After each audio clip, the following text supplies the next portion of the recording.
देखिए प्यारे बच्चों, मैं आज मेंस्ट्रुएशन पे ये 2 क्वेश्चन आपको बताऊंगा। देखिए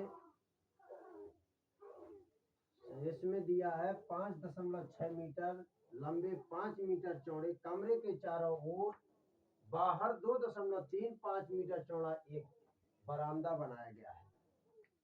बरामदे का क्षेत्रफल और 1000 प्रति मीटर स्क्वायर की दर से बरामदे के फर्श पर सीमेंट कराने का व्यय, ये निकालना है आपको। एक बरामदा है, ये बरामदा है और बरामदे में की जो लंबाई है वो 5.6 मीटर है और जो चौड़ाई है वो आपकी 5 मीटर है, यहाँ से यहाँ तक।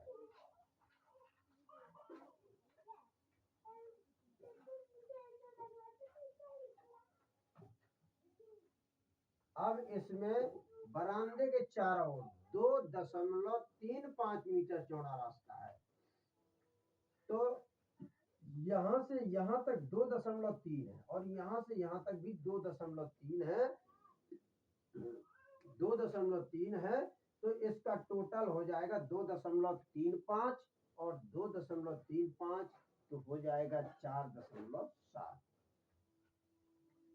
तो 4.7 ये हो गया, तो 5.6 में 4.7 जोड़ देंगे तो 7 6 13 10.3, तो ये 10.3 मीटर ये हो जाएगी लंबाई।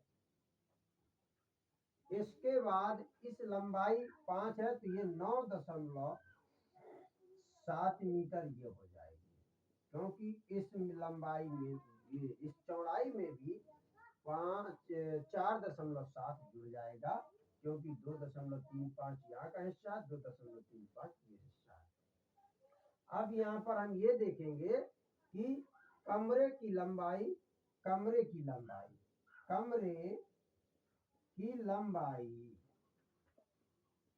कितनी हो गई?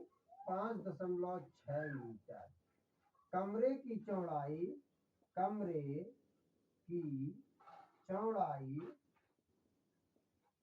की चौड़ाई है 5 मीटर। कमरे का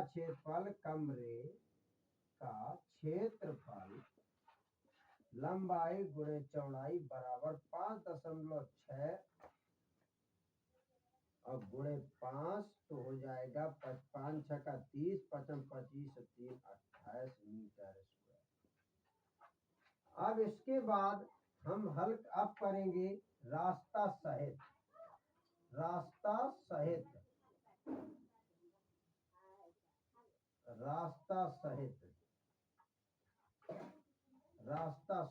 कमरे की लंबाई, अब इसमें रास्ता भी शामिल हो गई, तो लंबाई कितनी हो गई? 10.3 मीटर। रास्ता सहित यही चीज यहाँ लिख देंगे, चौड़ाई।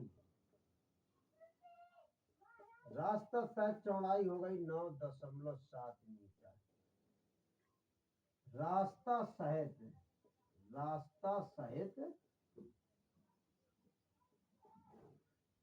कमरे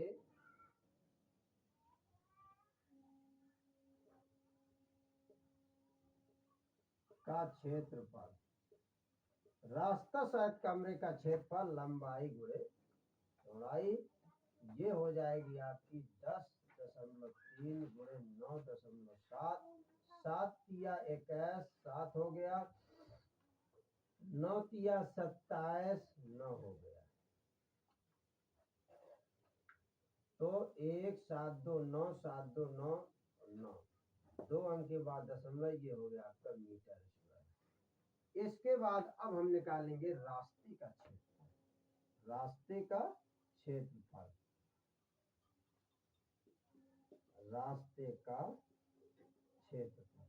जब रास्ते का क्षेत्रफल निकालेंगे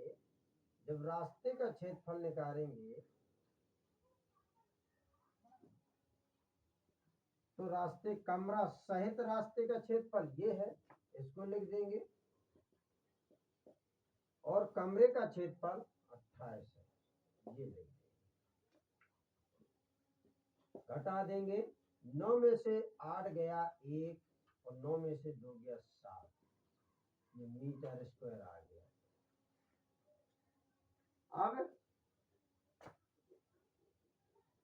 अब रास्ते में बरामदे के फर्श का खर्च, बरामदे के फर्श का कुल खर्च निकालना है। तो 1 मीटर स्क्वायर में 1000 लगता है, तो 71.91 मीटर स्क्वायर में खर्च ज्यादा लगेगा, इसलिए ज्यादा के लिए कर देते हैं गुणा, 2 अंक के बाद दशमलव लगा देंगे, तो ये हो जाएगा इतने रुपए का खर्च आया। आंसर हो गया।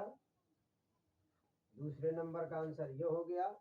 पहले नंबर का आंसर जो है आपका बरामदे का क्षेत्रफल, ये हो गया पहले नंबर का आंसर, ये हो गया दूसरे नंबर का आंसर।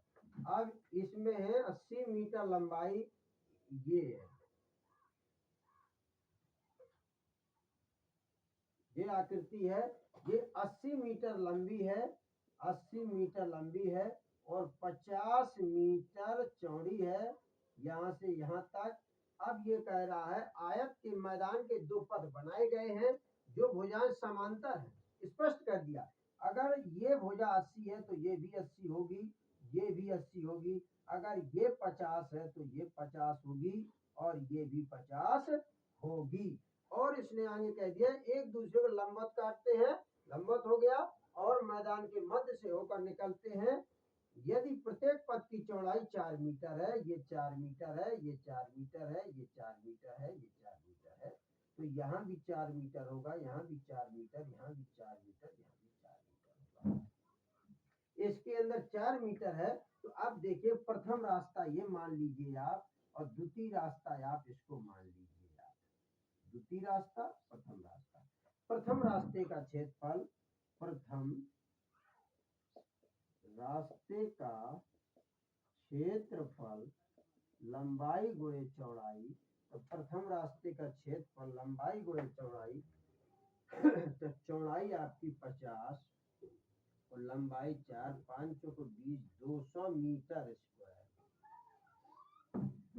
इसके बाद प्रथम द्वितीय रास्ता, द्वितीय रास्ते का क्षेत्रफल लंबाई गुणे चौड़ाई, तो हो गया 80 गुणे 4, 8 चौको 32, 320 मीटर स्क्वायर।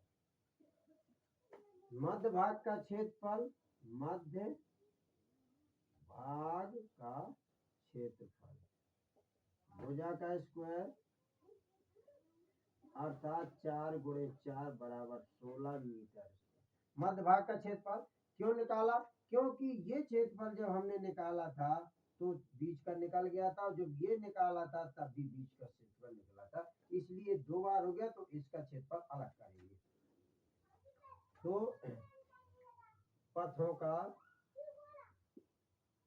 का कुल क्षेत्रफल बराबर 200 metre plus 320 metre minus 16 metre, ये हो जाएगा 520 मीटर माइनस 16 मीटर। कम कर देंगे, 10 में 6 गए 4, 1 में गया 0, 5 मीटर। ये पथ में लगा कुल खर्च, पथ बनाने में